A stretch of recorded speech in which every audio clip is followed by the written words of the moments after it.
خان خبره دې په ګډ بدله خدام یاد ساته چې موږ مخروران خاماران یو په خاورو نه پایو کړی.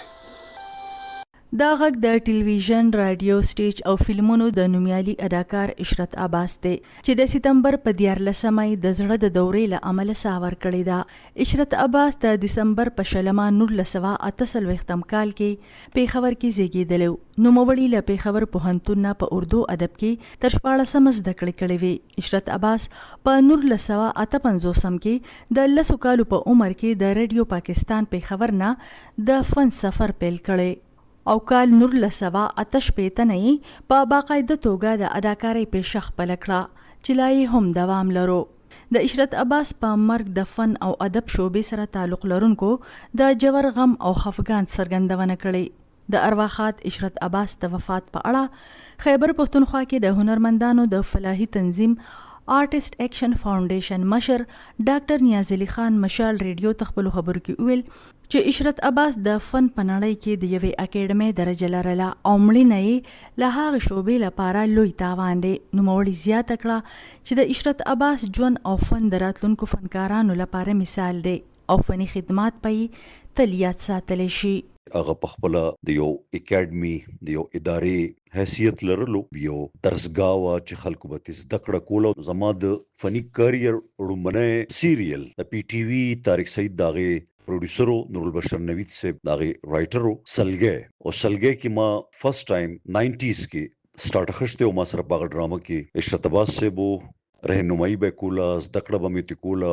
بیا زما د فني کاریر دویم سیریل خاپونه، هغې کې هم عشرت عباس صاحب ورسره د هغې هغه بنیاد چې کوم هغې ایښی و او د عشرت عباس صاحب مثال د یو کتاب شو زموږ دپاره د زده کړې یو لار ده او دا کتاب به همیش په دې فن په دې لایبررۍ کې او خلک به ترې زده کړه کوي. د پښتو ډرامو پیژندلې هنرمندې شازما حلیم بیا مشال ریډیو ته وویل چې د عشرت عباس د کورنۍ زیاتره غړي د اداکارۍ له شعبې سره تړلي دي او په خپل مهنت او له دې فن سره یې د شوق له وجې نوم پیدا کړی. نوموړي زیاته کړه چې عشرت عباس د ښه هنرمند په شمول په ذاتي ژوند کې هم بهترین انسان و. عشرت عباس صاحب سترګې کولاو کړې په دې کې وی چې فنکار کورنۍ سره تعلق لرلو. د هغوی تره، د هغوی پلار، بیا د هغوی وروڼه عمر دراز صاحب الله دې وبخښي هغوی وفات شوي. دا ټول چې کوم د فلمي او ریډیو دنیا سره وابسته و. د هغوی یو خپل انداز و، کیمرې ته به کم وخت مخکې، کیمرې ته به کم وخت مومنټ نه کوې، کیمرې ته به کم وخت نیغ ګورې. دا ټول سیزونه چې کوم دا د عشرت عباس صاحب نه مونږ زده کړو. الله دې وبخښي عشرت عباس صاحب اواز هم ډېر زیات ښکلی لرلو. د هغوی د ریډیو سره د هغوی د ریډیو ډېر وخت صداکار هم پاتې شو. په ریډیو کې مطلب کې ډرامه ډېره زیاته د هغوی پاپولر وه. په ریهرسل کې به هم هغه مونږ د وټوکلو چې نه که پروډوسر رایټر به ناست و هغه به وایي دا ډایلاګ داسې نه دا داسې. فن همیشه ژوندی وي او هغه چې خپل د هیڅ کار څومره هم کړی وي هغه کار چې کوم دی هغه ښکاري دنیا ته.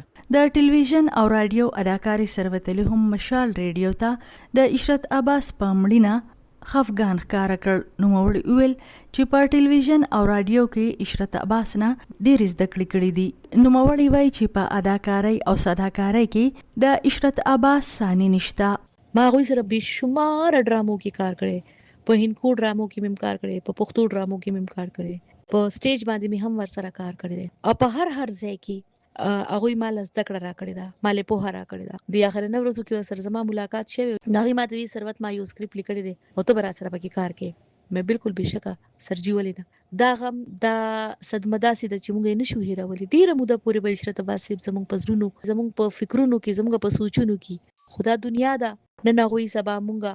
دا لاره همداسې ده، دا چې دنیا ته راغلی نو واپس یې بمتې کې. الله دې هغوی وبخي.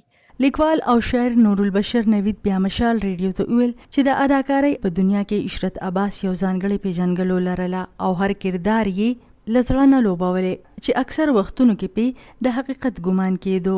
نور البشر نوید دا هم وویل چې د عشرت عباس مړینه د فن د شعبې لپاره نه سر کېدونکی زیان دی.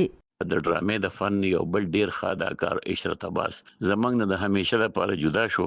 ډرامې په دنیا کې، د سټیج په دنیا کې، د ریډیو د ټلویزیون د ډرامې په دنیا کې یو ډول اختلاف پیدا شو. دا یو روایتي جمله د هر څوک وي، مام هم دا وویله خو کومنګ د عشرت عباس د ډرامې د ژوند او د فن خبره کو نو واقعي چې د عشرت عباس رول پدې کې منفرد دی. هغه ځکه چې هغه ټریجډي رولونه هم کړی دي او بلکې کامیډي رولونه هم هغه کړی دي. هغه ویلن رول هم کړی دی او داسې رول هغه ټریجډي هم کړی دی چې هغه بغیر د ګلیسرینو اداکاری ډیره زیاته په منفرد انداز کې خولې ده. زه د یو ډراما رائټر په حیثیت باندې زه دا خبره ډیر په داوا سره مصنوعیت اداکاری سره نه دی کړی. د فن په شعبه کې په خپل 53 کلن کار کې عشرت عباس په بېشماره پښتو، هندکو او اردو ډرامو کې مختلف کردارونه ادا کړي دي. نوموړي ته د غوره کار په بدله کې یو شمېر سرکاري او غیر سرکاري جایزو په شمول د پاکستان حکومت لخوا صدارتي ایوارډ هم ورکړل شوی. इतनी उनके थे आप पता नहीं लगता जिस तरह से आ रही थी तो पोनी गुरु जी तो शामा पै जादियां सियां चली जादियां घर चो आवाज आती थी वारा चो अबू जी चली जाती मुसाफिर सियां चली जाती. आसमा गुल, मशाल रेडियो, पेखावर.